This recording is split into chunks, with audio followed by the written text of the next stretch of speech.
Ya, oke. Pertama kan kita tahu dulu penularan ya. Penularan ini adalah droplet dan terjadi dua cara. Satu langsung melalui percikan langsung saat batuk atau bersin. Jadi yang keluar adalah cipratan ini jarak, dan ini terjadi kalau dengan orang sekitar kita berjarak kurang dari 1 meter ya. Dan yang batuk atau bersin tidak melakukan etika batuk dengan benar, alias tidak menutup mulut atau hidungnya. Kemudian juga penularan yang tidak langsung itu melalui droplet yang tumpah ke permukaan benda-benda dan kemudian kita menyentuhnya secara tidak sengaja. Kemudian tangan yang menyentuh ini menyentuh mata, hidung, mulut tanpa kita mencuci tangan. Jadi salah satu kuncinya cuci tangan ya. Oke. Ini juga ingin saya menggambarkan kenapa harus ada jaga jarak atau social distancing ya, karena kalau makin banyak orang berinteraksi di keramaian, kemungkinan droplet ini mengenai orang sekitarnya itu ada saja ya. Nah ini definisi kasus karena saya tahu semuanya sudah tahu, kita cepat-cepat saja. Ada istilah baru ini ya, mudah-mudahan. Wah, ada Ratih kelihatan. Halo Ratih ya. Ya, ya. Ya, ada istilah baru OTG. Apa itu OTG? OTG ini adalah orang tanpa gejala. Jadi tidak bergejala walaupun memiliki resiko tertular dari orang yang terkonfirmasi.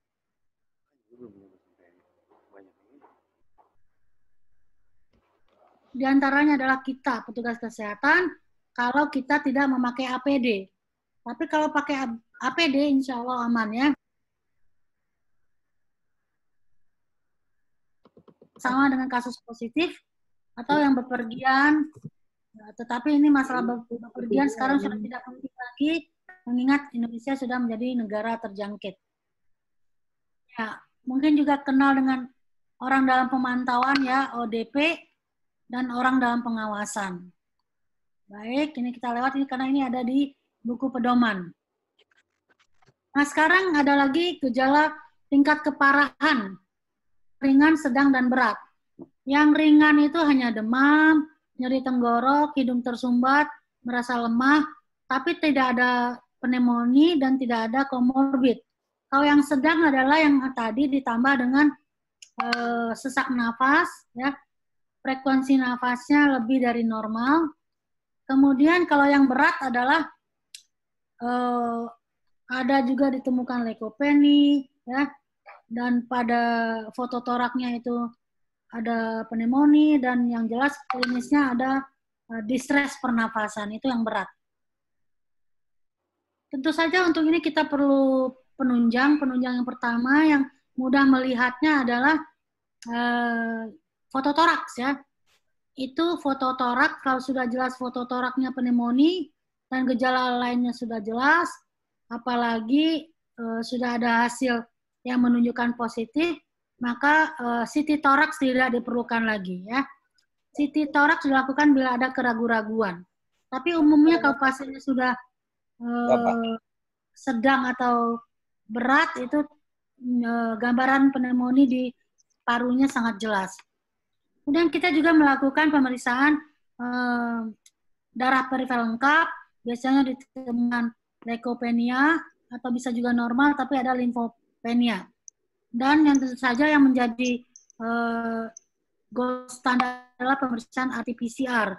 RT-PCR ini dengan melakukan pemeriksaan swab tenggorok atau aspirat dari saluran napas bawah. Bisa juga memberikan sputum ya. Dan beberapa pemeriksaan penunjang lainnya sesuai dengan kondisi. Ini pemeriksaan untuk swab tenggorok itu berasal dari bahan yang diambil dari nasopharyngeal swab ya. Itu bisa kita lihat itu harus diambil sampai ke dalam itu ya. Saya juga di swab kemarin ini itu sampai keluar air mata itu ya. Jadi kalau di swabnya bukan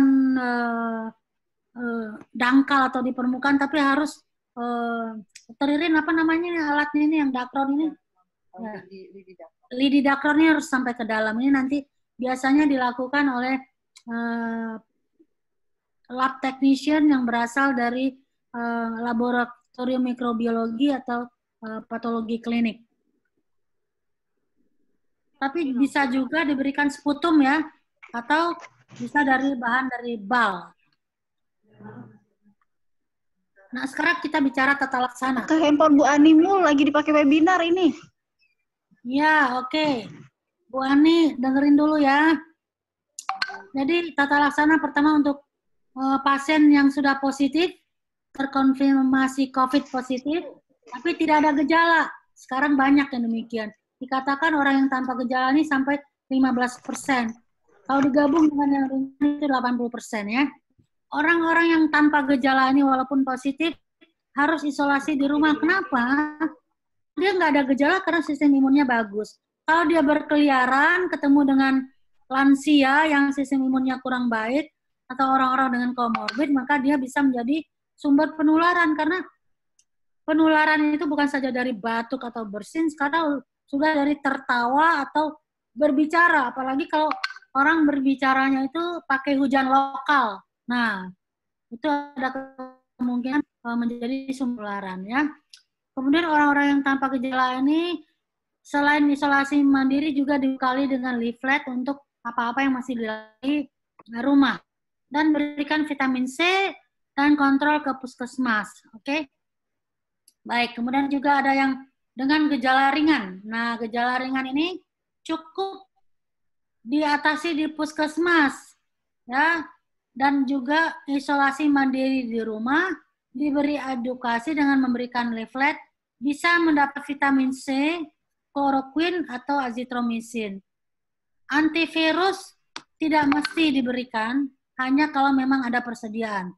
Ini buat yang ringan ya. Nah, dan juga bisa diberikan obat-obat simptomatis.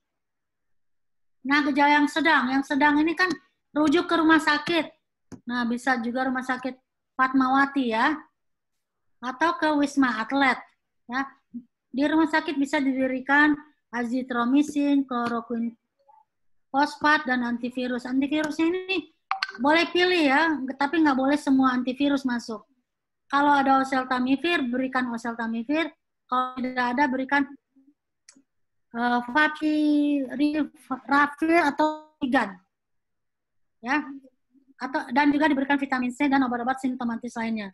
Ada juga untuk gejala yang berat. Nah, yang berat ini harus dikirim ke rumah sakit rujukan ya. Diberikan regimen COVID seperti tadi, tapi juga mesti diberikan obat-obat suplemen lainnya karena biasanya pasien ini selain lansia juga adalah pasien-pasien yang dengan komorbid. Jadi mohon juga komorbidnya diobati. Jangan sampai kemudian meninggal bukan karena COVID-nya tapi karena komorbidnya. Lakukan monitor yang ketat ya untuk semua hal. Yang kita jaga adalah jangan sampai pasien masuk ke ventilator mekanik, karena kalau sudah masuk ke ventilator mekanik ini prognosisnya kurang baik. Nah, terapi monitoring apa yang harus dilakukan? Ya, tentu saja sesuai dengan kondisi ruang isolasi, dan jangan lupa ini ya implementasi PPI-nya, lakukan serial fototoraks sesuai dengan klinis, berikan suplementasi oksigen, ya antimikroba empiris lainnya. Kortikosteroid tidak yang sistemik ya tidak dianjurkan untuk diberikan secara rutin. Baik, ini ada terapi cairan, dan bila gagal nafas, ventilasi mekanik harus diaplikasikan. Tapi saya katakan tadi, janganlah sampai pasien kita harus mendapatkan ventilasi mekanik karena biasanya prognosisnya akan buruk. Demikian juga kalau memerlukan vasopresor karena shock sepsis, itu sesuai dengan penanganan shock sepsis biasa. Dan jangan lupa komorbid juga harus diatasi. Nah, sekarang ini saya ingin memberikan sedikit keterangan mengenai bagaimana pencegahan penularan COVID ini di tempat praktik ya. Ini tempat praktik biasa ya. Jadi seluruh pasien memakai masker bedah. Kenapa? Karena kita tidak tahu apakah dia pasien COVID atau masih masa inkubasi. Maka bila seluruh pasien pakai masker bedah, maka droplet akan tertahan dan diserap oleh masker sehingga kesehatan orang yang berada di sekitarnya relatif aman. Kemudian petugas atau dokter memakai masker bedah saat memeriksa pasien, dan kalau diperlukan pada kondisi tertentu, tidak selalu ya, boleh memakai gaun pelindung. Ini bukan gaun pelindung yang cover all ya. Ini kita bicara di tempat praktik, bukan di ruang isolasi. Dan nggak perlu lagi sekarang Pak dokter itu atau petugas memakai Snelly atau jas dokter, ya, karena bisa jadi kemudian droplet atau virus menempel di baju ya. Tapi bukan berarti nggak boleh pakai baju ya, tetap pakai baju. Kemudian pada saat melakukan anamnesis terhadap pasien, usahakan jarak pasien dan dokter ini lebih dari 1 meter. Tetapi bila memerlukan pemeriksaan fisik yang mengharuskan kita dekat dengan pasien atau harus menyentuh pasien, pakailah sarung tangan. Dan bila perlu pemeriksaan yang perlu sensasi, kita tidak bisa pakai sarung tangan, maka harus segera mencuci tangan setelah melakukan pemeriksaan fisik ini. Ya. Dan juga saya sarankan kepada petugas dan dokter, tolong kukunya dipotong pendek karena virus bisa mungkin bersarang atau berdiam di kuku. Oke. Kalau harus melakukan tindakan yang memerlukan pasien membuka mulut, maka petugas wajib menggunakan masker N95. Demikian juga kalau tindakan yang menghasilkan aerosol. Nah, ini petugas juga wajib menggunakan masker N95 atau memakai gaun pelindung, pakai sepatu atau sendal khusus yang disediakan di tempat praktek ya. Kemudian cuci tangan jangan lupa sebelum dan sesudah melakukan pemeriksaan fisik. Dan setelah praktek selesai, mohon benda-benda di sekitarnya dibersihkan dengan desinfektan. Jadi yang dibersihkan adalah permukaan benda-benda mati. Bukan orangnya ya, bukan dokternya, bukan petugasnya yang disemprot dengan desinfektan ya. Desinfektan itu bukan untuk manusia hidup, tapi untuk benda-benda mati. Dan kalau bisa, dokter atau petugas kesehatan diharapkan membawa baju ganti. Jadi dari rumah pakai baju biasa, sampai di tempat praktek atau di rumah sakit, ganti baju. Pada saat pulang kembali ke rumah, ganti baju lagi ya. Baik, nah sekarang bagaimana kalau di triase? Kalau di triase, setiap pasien yang mendaftar, itu yang menerima pendaftaran menanyakan apakah ada keluhan demam atau keluhan infeksi saluran napas. Kalau ada, maka pasien ini segera dipisahkan dari pasien umum lainnya. Ya, jadi kalau ini di triase masih menerima pasien umum, ya, ini harus ada pemisahan dari awal. Jadi, sebelum ketemu dokternya bahkan pada saat mendaftar sudah dipisahkan. Kemudian bila mana pasien ternyata datang sudah terkonfirmasi COVID, segera pasien memakai masker, langsung berjarak lebih dari 1 meter, dan petugas langsung memakai N95, gaun pelindung, dan sarung tangan. Ini kadang-kadang terjadi, pasien sudah tahu statusnya lalu datang ke triase atau ke IGD. Ini ada kejadian seperti ini. Oke. Nah, setelah pasien ditemui, maka kalau rumah sakit ini bukan rumah sakit yang merawat, tidak mampu merawat pasien, maka segera dirujuk. Wah, sebentar.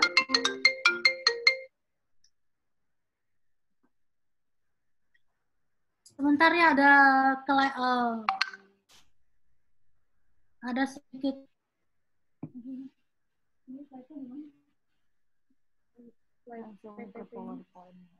Ini kok mati tadi.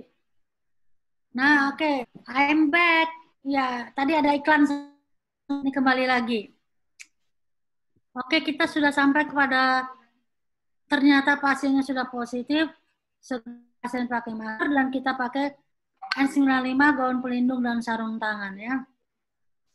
Segerakan pasien untuk dirujuk kalau rumah sakitnya bukan rumah sakit rujukan.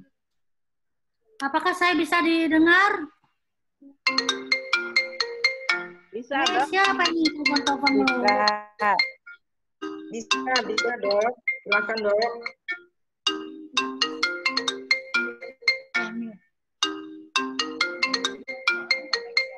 Koneksi sama ini. Dimatiin aja, matiin itu HP-nya. Ya, oke. Kalau ternyata punya ruang isolasi, maka APD harus disesuaikan dengan APD di ruang isolasi ya. Nanti ada dokter Irin yang akan menyampaikan. Oke, ini kalau di IGD bagaimana?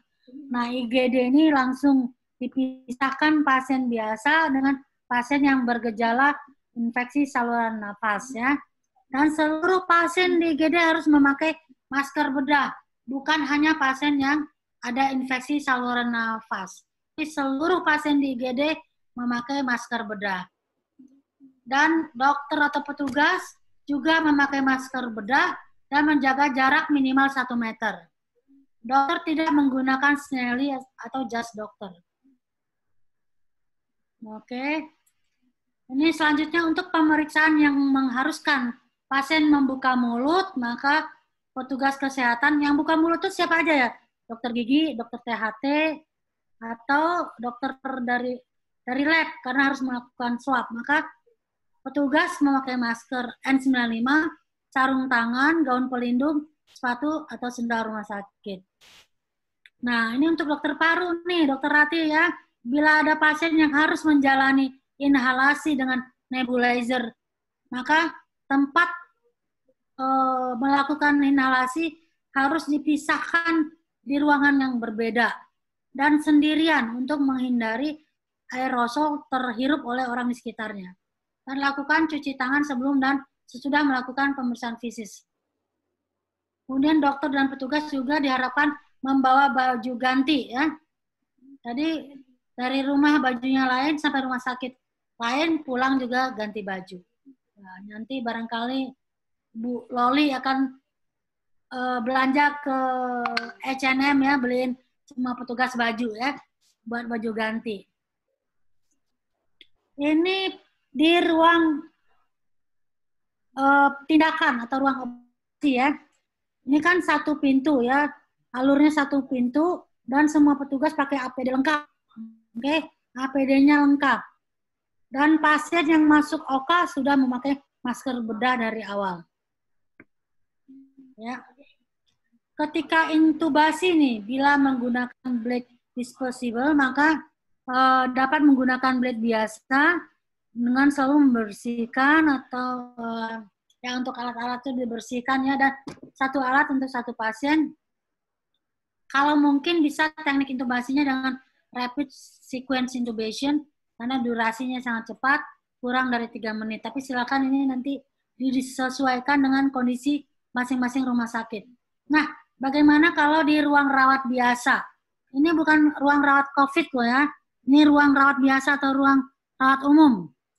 Ini setiap hari ajarkan pasien, siapa aja petugas mengajarkan pasien untuk melakukan edukasi etika batuk dan bersin ya. Setiap hari, ya jangan sampai pasien lupa nih. Lalu antisipasi keluhan ke arah COVID setiap kunjungan.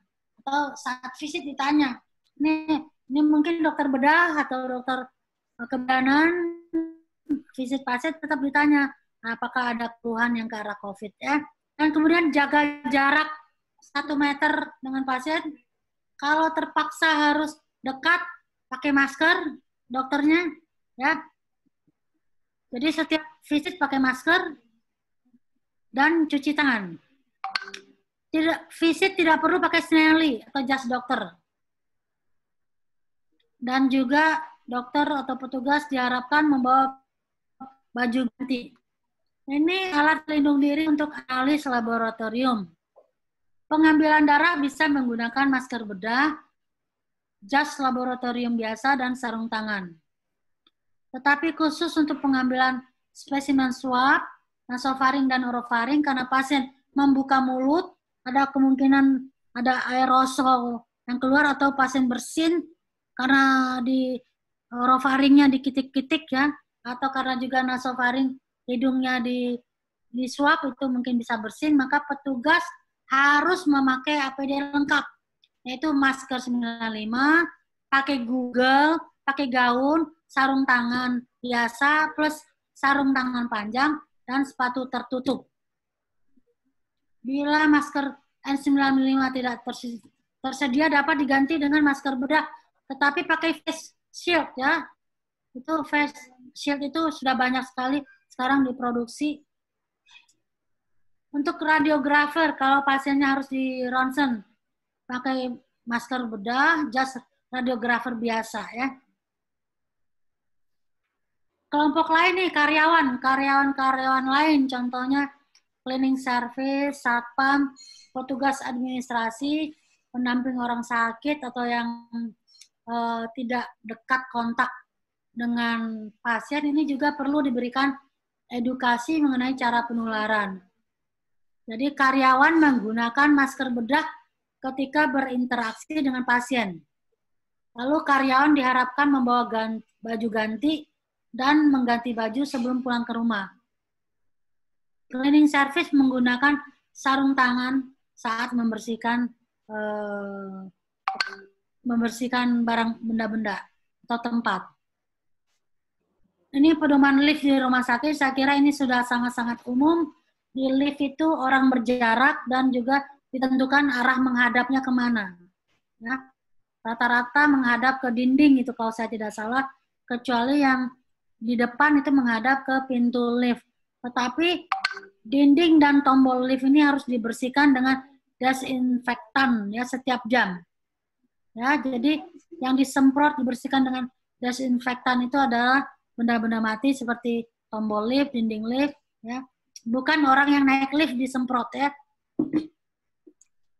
Dan alat-alat yang biasa dipakai juga dibersihkan seperti stetoskop atau alat lainnya seperti endoskopi dan lain-lain bisa dengan alkohol 70% atau dengan direndam dengan cairan yang mengandung klorin. Nanti kasih pendapat ini ya. Ini alat pelindung diri semua sudah tahu ya, ada masker, kacamata Google, ada gaun atau hatsuit, ada sepatu, sarung tangan, face shield, dan penutup kepala. Masker juga ada macam-macam. Masker kain, bukan buat kita itu ya, itu buat orang sehat. Masker bedah yang buat kita, dan masker N95 atau ini ada istilah face piece respirator, biasanya ini dipakai oleh industri yang yang orang-orang karyawannya terpapar dengan gas. Ini masker bedah, ada perlindungan terhadap droplet, betul ya. Tidak bisa dipakai berulang karena dan juga ada kebocoran, terutama di kiri kanan yang memang tidak, yang ada celah biasanya. Masker N95 ini kebocoran tidak ada, efikasinya bagus sekali, untuk droplet bagus, untuk airborne juga bagus ya. Dan apakah dapat dipakai ulang? Sebaiknya sekali pakai, tapi bila stok tidak tersedia itu bisa dipakai ulang, tapi ada caranya. Tapi bila mana tidak perlu pakai lebih baik sekali pakai. Tapi kita semua tahu sekarang N95 sangat-sangat langka. Nah, ini penggunaan APD cover all. Saya pakai, semua sudah tahu ya. Ada caranya tersendiri. Ini gambarnya ada teknik-tekniknya ya. Pertama itu semua aksesoris yang melekat di badan tuh bukan dibuang ya, disimpan, seperti cincin kawin, HP, jam tangan, pulpen, dan lain-lain ya, perhiasan-perhiasan dilepaskan, lalu di bajunya dipakai seperti biasa, dan lepas juga seperti biasa, tapi tentu saja ada teknik-tekniknya. Ini pemakaian gaun biasa, dan juga saya kira ini tim PPI Rumah Sakit Fatmawati juga pasti sudah memberikan edukasi bagaimana cara memakai gaun, bagaimana cara memakai masker, dan bagaimana cara memakai Google, bagaimana cara cuci tangan, karena rumah sakit sudah lewat akreditasi paripurna, sudah lulus semuanya, mestinya semua orang tahu cara cuci tangan, pakai masker, dan lain-lain. Baik, ini daftar pustaka yang saya ambil untuk presentasi saya. Jadi memang saat ini di tengah banyak hoax dan lain-lain, harus kalau kita dapat sesuatu, cari sumber resminya, cari kepustakaannya, jangan menelan mentah-mentah apa yang ada di WhatsApp. Misalnya itu yang sering kita dapat tuh, pengalaman di rumah sakit persahabatan. Seluruh pasien dikasih vitamin ini, vitamin itu, lalu rame-rame berjemur, ya itu nggak benar. Mana mungkin orang diisolasi kita keluarkan tuh dijemur. Jadi kalau terima itu hoax ya. Banyak lagi hoax-hoax lainnya. Jadi kalau ada mendapatkan informasi, carilah sumbernya. Demikian, terima kasih. Ya, Dokter Cahyar ini ingin menambahkan atau ada pertanyaan saja, kita tanya jawab saja. Kalau ada yang khusus nanti Dokter Cahyar ini akan menambah wawasan kita. Terima kasih ya.